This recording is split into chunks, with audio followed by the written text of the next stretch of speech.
sahabat yang terkasih, salam berkah di hari Minggu ini. Syukur tak berujung, karena kebahagiaan itu senantiasa mengalir. Demikian pun sebaliknya, kepahitan itu tidak pernah lari dalam perjalanan hidup ini. Tetapi janganlah pernah berhenti, karena kita punya Yesus Kristus, Raja semesta alam, yang hari ini kita rayakan. Dan sabda hidup diambil dari Injil Matius, bab 25 ayat 31 sampai 46. Sekali peristiwa, Yesus berkata kepada murid-muridnya, "Apabila Anak Manusia datang dalam kemuliaan, dan semua malaikat bersama-sama dengan Dia, maka Ia akan bersemayam di atas tahta kemuliaannya. Lalu semua bangsa akan dikumpulkan di hadapannya, dan Ia akan memisahkan mereka seorang daripada seorang, sama seperti gembala memisahkan domba dari kambing. Ia akan menempatkan domba-domba di sebelah kanannya, dan kambing-kambing di sebelah kirinya. Raja itu akan berkata kepada mereka yang di sebelah kanannya, 'Mari hai kamu yang diberkati oleh Bapa-Ku, terimalah kerajaan yang telah disediakan bagimu sejak dunia dijadikan. Sebab ketika aku lapar, kamu memberi aku makan. Ketika aku haus, kamu memberi aku minum. Ketika aku seorang asing, kamu memberi aku tumpangan. Ketika aku telanjang, kamu memberi aku pakaian. Ketika aku sakit, kamu melawat aku. Ketika aku di dalam penjara, kamu mengunjungi aku.' Maka orang-orang benar itu akan bertanya kepadanya, 'Tuhan, bila manakah kami melihat Engkau lapar dan kami memberi Engkau makanan? Atau haus dan kami memberi Engkau minum? Bila manakah kami melihat Engkau sebagai orang asing dan kami memberi Engkau tumpangan, atau telanjang dan kami memberi Engkau pakaian? Bila manakah kami melihat Engkau sakit atau dalam penjara dan kami mengunjungi Engkau?'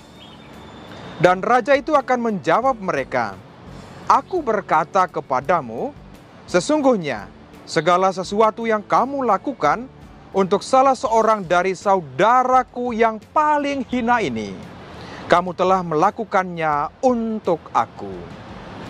Lalu raja itu akan berkata juga kepada mereka yang di sebelah kirinya, 'Enyalah dari hadapanku, hai kamu orang-orang terkutuk.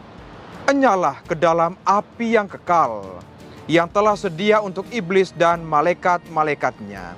Sebab ketika aku lapar, kamu tidak memberi aku makan. Ketika aku haus, kamu tidak memberi aku minum.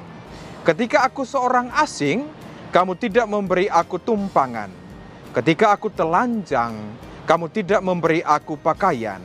Ketika aku sakit dan dalam penjara, kamu tidak melawat aku.'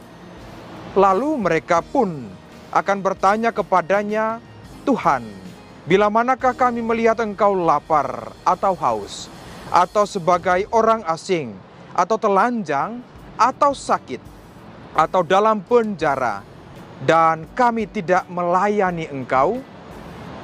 Maka ia akan menjawab mereka, 'Aku berkata kepadamu, sesungguhnya segala sesuatu yang tidak kamu lakukan untuk salah seorang dari saudaraku yang paling hina ini, kamu tidak melakukannya juga untuk aku.' Dan mereka ini akan masuk ke tempat siksaan yang kekal, tetapi orang benar masuk ke dalam hidup yang kekal." Para sahabat yang terkasih, Yesus Kristus, Raja semesta alam. Di dalam surat Wahyu, bab 1 ayat 8, Dia adalah Alfa dan Omega, awal dan akhir. Dia tidak hanya Raja semesta alam bagi kita yang masih bersiarah di dunia ini, tetapi juga bagi saudara dan saudari kita yang telah beralih dari dunia ini kembali kepada rumah Bapa. Khususnya di bulan November ini, gereja yang mendoakan arwah semua orang beriman. Karena itu Kristus adalah Raja semesta alam, baik kita yang masih bersiarah maupun saudara dan saudari kita yang telah kembali ke rumah Bapa. Ada 3 karakter Yesus Kristus sebagai Raja semesta alam. Karakter yang pertama, Raja yang melayani. Di dalam Injil dia berkata, "Aku datang bukan untuk dilayani, melainkan untuk melayani." Dan itu sangat jelas para sahabatku yang terkasih. Di dalam Injil hari ini, wah, yang lapar, yang haus itu dia beri makanan, dia beri minuman. Yang sakit dia sembuhkan. Bahkan yang mati dia bangkitkan. Inilah Raja yang melayani, yang belusukan ke setiap relung-relung hati manusia. Karakter yang kedua para sahabat yang terkasih, Raja yang bermahkota duri. Kelahirannya di kandang Bethlehem, tetapi kemudian kematiannya di atas salib, bermahkota duri. Jalan salib itu adalah jalannya. Tetapi yang paling utama, bermahkota duri, pada hari yang ketiga dia bangkit. Dia tidak punya mahkota yang emas atau perak, tetapi kebangkitannya ini membawa kehidupan yang baru. Karena itu karakter yang ketiga adalah Raja yang memerdekakan. Memerdekakan saya dan para sahabat. Kalau Kristus tidak bangkit, maka sia-sialah iman kita. Demikian kata Paulus. Karena itu dia telah memerdekakan hati saya dan para sahabat. Kita mempunyai kehidupan yang baru. Dan harapan kita ada pada dia. Khususnya pada saat ini. Kita menantikan kedatangan yang kedua dalam kemuliaannya sendiri. Dan kita adalah anak-anak Sang Raja. Anak-anak Sang Raja ini saya ingin bagikan pengalaman saya di hari kemarin. Ketika saya pergi ke rumah sakit untuk dampingi satu umat. Dan di dalam kereta begitu saya turun, saya melihat seorang pengemis. Pengemis ini pakaiannya itu compang-camping. Dan dia ambilkan kotoran yang ada di situ, botol plastik. Dan kemudian dia taruh di dalam plastik yang lebih besar. Dan dia keluar dan dia simpan pada tempatnya. Hati saya sangat tergugah. Saya merenungkan, saya tidak kenal orang ini. Juga tidak tahu agamanya. Tetapi hatinya yang pertama tadi, dia melayani. Yang kedua adalah dalam penderitaannya masih juga melayani. Dan yang ketiga adalah dalam penderitaannya dia telah memerdekakan, yaitu membersihkan apa yang ada di situ. Kita adalah anak-anak Sang Raja. Dan kita dimahkotai dengan kasih Tuhan sendiri. Dengan darahnya. Karena itu kita dipanggil para sahabatku yang terkasih. Hidup ini adalah sebuah kesempatan. Kesempatan jangan pernah lupa untuk melayani.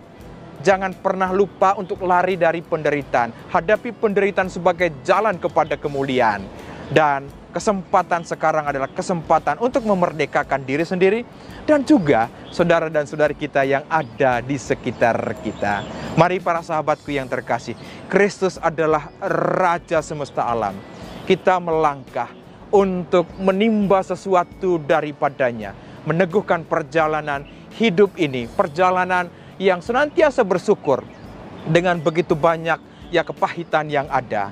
Tetapi yakin dan percaya, di dalam Tuhan Sang Raja, Dia menuntun kita. Yang penting hati yang sungguh-sungguh menyembah Dia di atas segala-galanya. Teruslah melangkah para sahabatku yang terkasih. Sabda Tuhan, sabda hidup. Tuhan Yesus memberkati, Bunda Maria merestui. Amin.